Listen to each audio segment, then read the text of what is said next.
Temos a Maybi Machacales aqui do meu lado e temos também o Gustavo Villa, Gustavo que está com a sua boina xadrez. Temos também o Marcos Belize, Marcos que é animador cultural do Sesc Birigui. E hoje nós vamos conversar sobre a palestra que acontece às 7h30 da noite e que fala sobre a cultura estelar Tupi-Guarani. Então os nossos convidados eu vou apresentar rapidinho eles por aqui. Vou começar com a Maybi Machacales. Estou falando seu nome certo, Maybi? Maybi Machacali. Machacali.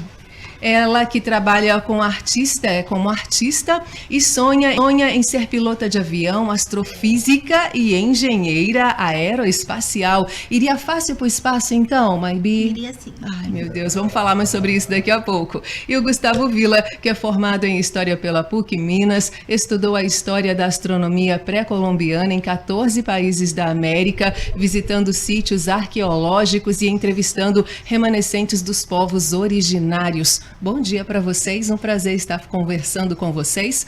E eu já começo com uma pergunta por aqui, que é a seguinte: para vocês, qual a importância de um evento como o Cosmos, que tenta buscar promover ações ao mesmo tempo educativa e ao mesmo tempo explorar esses mistérios aí do universo, de olho no nosso comportamento humano? Essa iniciativa é fundamental porque a divulgação científica no Brasil ainda anda muito devagar, né? A gente tem essas pesquisas e elas não são levadas ao grande público, né? Elas ficam na academia, elas são publicadas em artigos científicos e o objetivo da publicação desse livro, Cultura Estelar Tupi-Guarani, é justamente trazer esses saberes, trazer esse conhecimento acadêmico ao grande público. Então, eu fiquei fascinado com a estrutura do Sesc, muito legal, bacana, né? E isso vai trazer uma promoção muito legal de divulgação científica para esse trabalho que a gente está fazendo. E você, Maybi, o que você acha do Cosmos? Já foi lá no Sesc, deu uma olhadinha? Não, ainda não fui no Sesc, mas eu acho muito fundamental para que as pessoas conheçam a astronomia indígena, assim como conhecem um pouco da astronomia ensinadas pelos brancos. E aí, outra pergunta, alguma pergunta, Sérgio? Não, só para ela diferenciar, então, qual seria esse principal ponto, né, da visão indígena com relação à astronomia, que você pudesse destacar para a gente? Eu queria incrementar perguntando como os povos originários olhavam para o céu, o que eles buscavam no céu, o que eles tiravam de lá. Os povos originários, eles olhavam para o céu e viam um calendário, um guia. Isso. Viam um calendário, um guia, né, um mapa. E a partir daí usavam como informação para a época das plantações, das colheitas, do comportamento dos animais, da migração dos animais. Então, assim, os povos indígenas ligavam o ponto de cada estrela e faziam, a partir daí sabiam em que época era para plantar, em que época era para colher.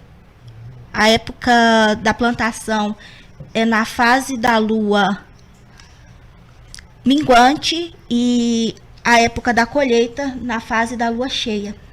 Muito interessante. E nas suas buscas, qual a diferença, como o Sérgio perguntou, da diferença do estudo relacionado, por exemplo, à astronomia da NASA, que a gente vê falar, a gente se espelha na NASA, e os povos originários? É o fato da tecnologia, do instrumento? Só muda um pouco na questão da tecnologia, mas a NASA tem a tecnologia, né, dos foguetes, do GPS, e nós povos indígenas, temos mesmo a visão a olho nu. Muito bom. E nas suas andanças aí por esses vários países, catalogando também essas vivências em relação aos povos originários, o que você encontrou de diferente para contar para a gente, Villa? Não sei se eu consigo falar em pouco tempo isso, mas, por exemplo, Eu estive lá estudando os maias, né, na península de Yucatán. E os maias têm um calendário mais acurado em termos de tempo mesmo que o nosso próprio calendário ocidental, né? Eles têm um calendário em que eles colocam Vênus, colocam o Sol, colocam as Pleiades e a Lua. Então são vários calendários acoplados em um só. Então são engrenagens de tempo que eles criaram. E isso é fantástico, né? É uma ciência mesmo, é uma ciência, um saber científico, e que as pessoas, o senso comum não conhece, né? Ninguém imaginava isso, que a gente fica aí, igual você falou da tecnologia. A civilização ocidental, ela tem a tecnologia, mas ela não tem o olhar que os povos originários têm com relação ao ambiente, né? Então, trazendo assim para as constelações Tupi-Guarani, eles observam detalhes de claro e escuro na Via Láctea que a astronomia ocidental nunca percebeu. Praticamente a gente liga pontos, né? A astronomia ocidental, ela é feita de ligação de estrela em estrela e faz um desenho. Mas os povos originários não, eles veem entidades, e essas entidades, elas têm camadas. Então esse diálogo entre o claro e o escuro é que forma as constelações. Então é muito mais sutil e muito mais rico do que a própria astronomia ocidental. E a gente pensa que é só ligado à religião, né? Os povos originários olham muito para o céu ligado à religião, para alguns rituais e tal. E não, eles fazem a ciência, só que de uma outra forma que a gente conhece. Sim. Muito interessante. Tem alguma influência com relação aos colonizadores também nessa história, ou não, Gustavo?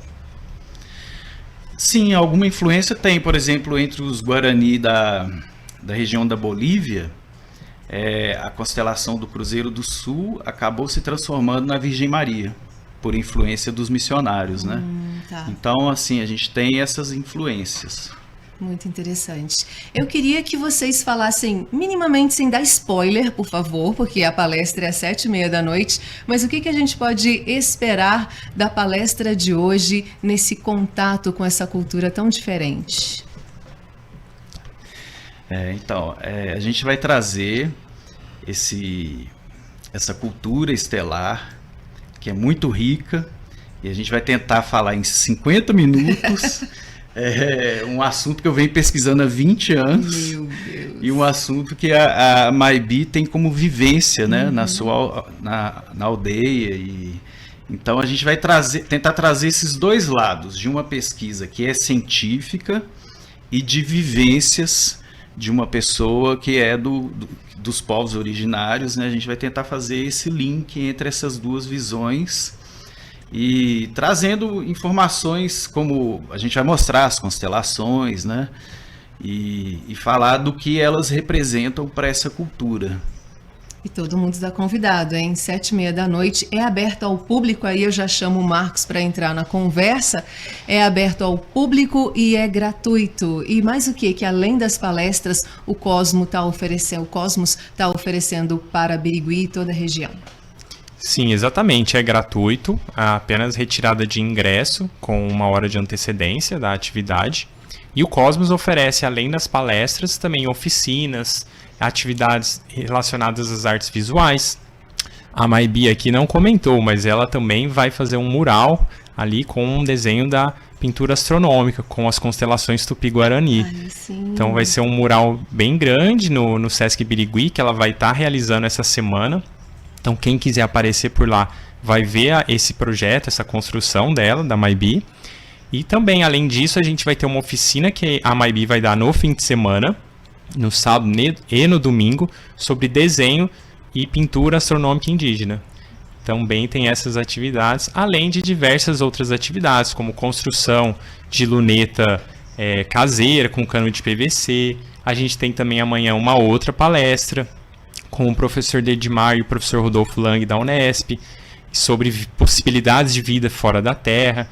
Enfim, está recheado de atividades também para as crianças.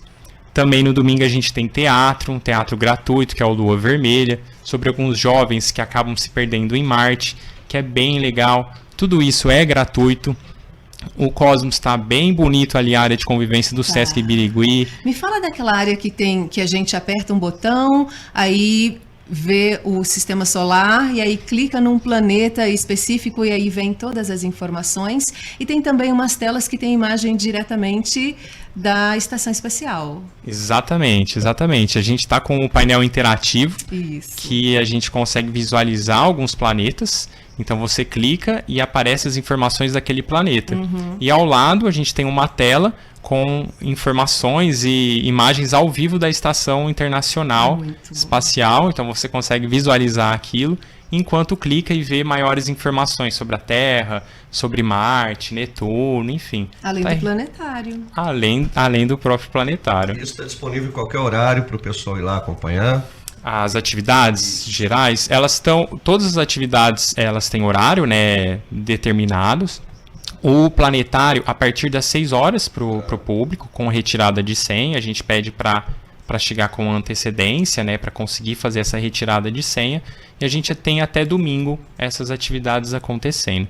Todas elas gratuitas, basta a gente aconselha chegar com um pouquinho de antecedência para dar para todo mundo se acomodar, dar tempo de todo mundo chegar, tomar um café, comer alguma coisinha ali na comedoria e ficar à vontade ali no Sesc. Muito bom. Mais alguma pergunta? Então a gente vai encerrando esse bate-papo de hoje, mais uma vez convidando a todos para o Cosmos 2024. Hoje tem palestra, vamos às 7h30 da manhã acompanhar. Por que eu tô falando da manhã? Ontem eu falei, vamos às 7h30 da manhã, às 7h30 da noite, gente. Acompanhar o tema Cultura Estelar Tupi-Guarani com Maibi Macali. Machacali, eu ainda até a final da noite eu vou falar bem direitinho. Maibi Machacali, que trabalha como artista, sonha em ser pilota de avião, astrofísica, engenheira aeroespacial, e também o Gustavo Villa, que é formado em História pela PUC Minas, estudou a história da astronomia pré-colombiana em 14 países da América, visitou sítios arqueológicos, entrevistando remanescentes dos povos originários. Então a gente se encontra mais tarde no Sesc Birigui. Obrigada pela presença de vocês. Vamos para o intervalo? A gente volta já.